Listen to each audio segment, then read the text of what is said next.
Hey everybody, and welcome to Stockability. In this video I'm going to talk about ThinkorSwim charts versus flexible grids and just kind of a quick setup tutorial covering all the little basics of this concept and what exactly they mean in the platform.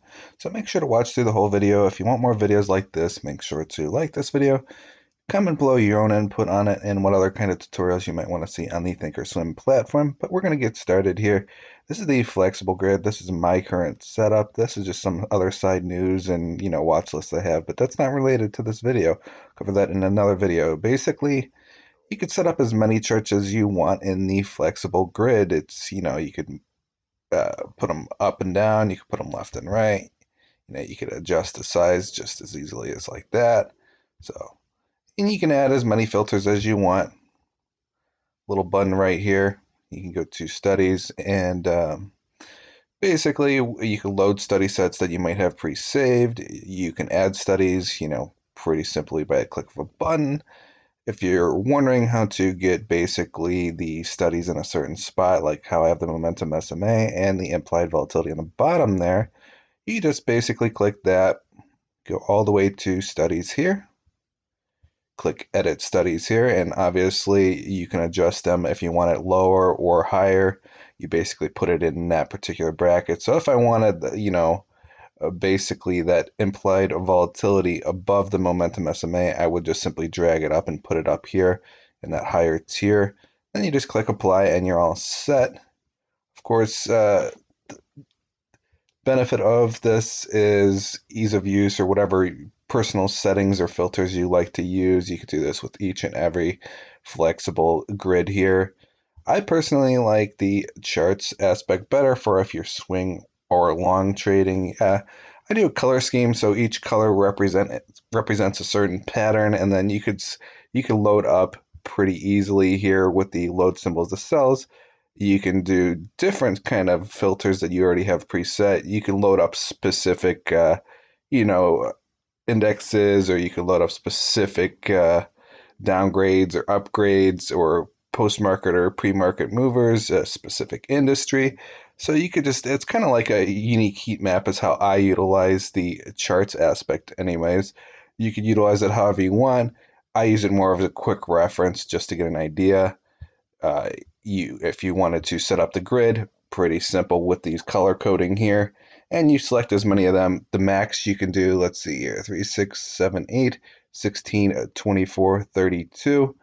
So you could set up that, and then you could load, of course, your own custom grids into it and all that kind of fun stuff. So if you had a filter or whatever, you could preset that filter into each one of these.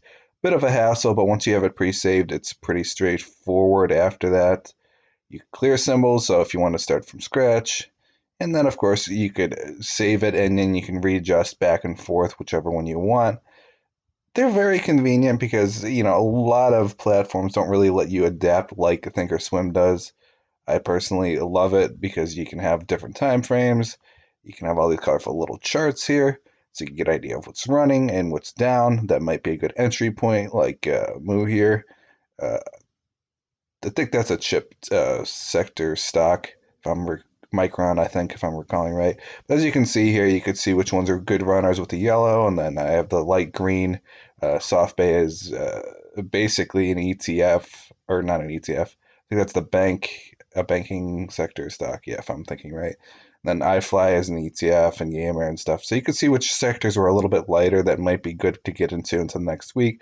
So just as a quick reference with gamer, gaming tech stocks might have a little bit more of a run just simply by looking at the color coding. Obviously you could utilize it however you want. You could set it up to suit whatever you feel is best. If you guys want to check out this particular, screen or whatever, I'll link to my Discord in the description below there, and you can contact me personally through DMs, and I can hook you up with that if you're interested. I'm not interested in publicly sharing it unless I know the person, so that's just something to keep in mind. But the short answer is it's convenient for me, and I personally love it.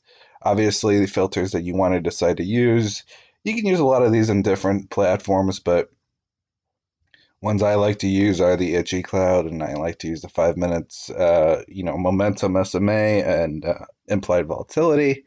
And then you got EMAs and you got the WAP and all that kind of standard stuff. Obviously, you don't need this many filters, but I personally like it. It's helpful and beneficial to me.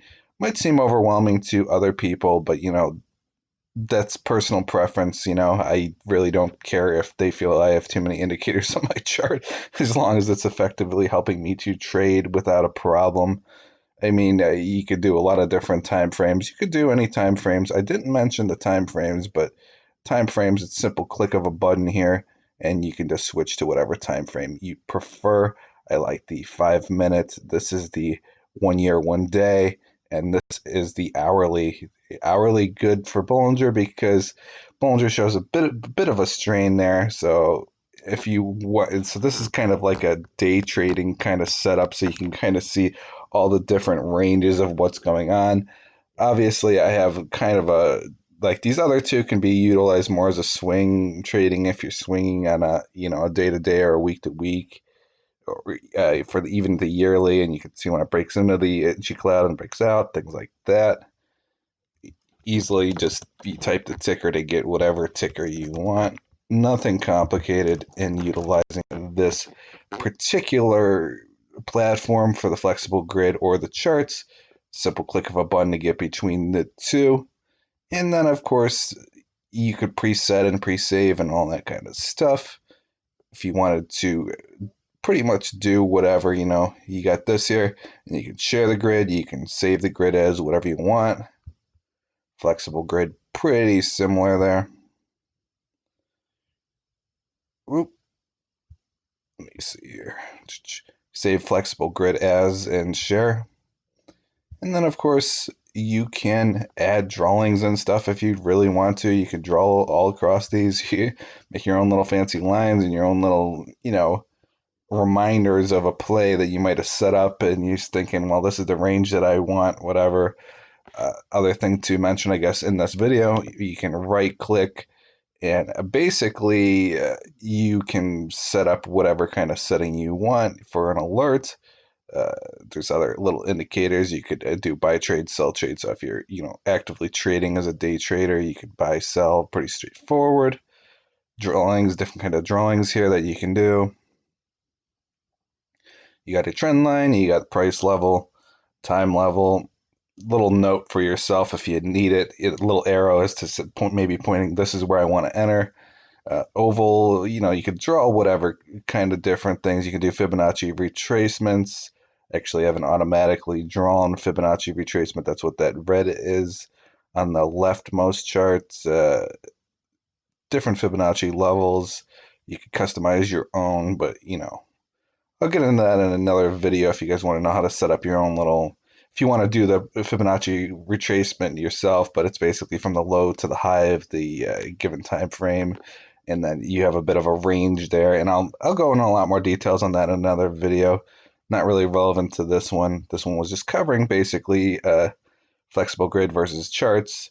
There isn't really a whole lot of much difference in this. I guess the flexible grid just lets you more customize how you want it to look and be arranged. The charts is more like a grid that you can quick reference, and it's like right there and then. So it's more about personal preference than it is any significant major differences. Flexible grid's nice for just a quick look for day trading a specific stock. I use the charts for looking at specific sectors or what's going on in the market, just kind of like at my own heat map or whatever. But thank you for listening in. I believe this is about all I was going to cover in this video. If you had any other questions about the flexible grid and or the general charts, let me know in the comments below. And if you want to see more videos like this, make sure to let me know in the comments below as well. Appreciate you guys listening in, and any other questions or any other things you want to know, comments below. See you later, guys. Have a nice day.